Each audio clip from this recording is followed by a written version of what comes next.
What's up mga lods? Ayan, nandito tayo ngayon sa likod ng Max sa Magallanes Shell para maglagay ng magpalit ng sirang float valve ng salawang tangke. Ito yung ating project ngayon sa araw na to.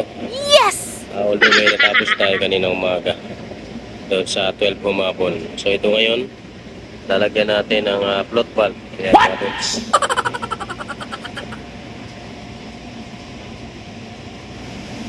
What's up mga dudes? Ayan, at may kabit na nga natin ang float valve. So ayan, hindi lang natin videohan, hindi lang natin na ipakita kung paano ikinabit, kung paano ko ikinabit mga dudes. Kasi nandito po tayo sa taas at wala po tayong nagkakamera kundi ako lang. So yan po mga dudes, at may kabit na natin ang isa.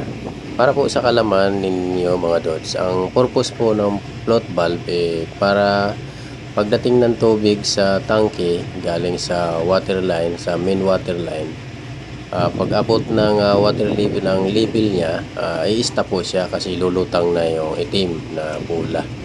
So yan po ang trabaho ng float valve. So para safe po at hindi aapaw ang tubig sa kanyang tangke.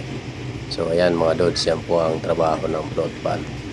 So maraming salamat at thank you for watching. Bye bye.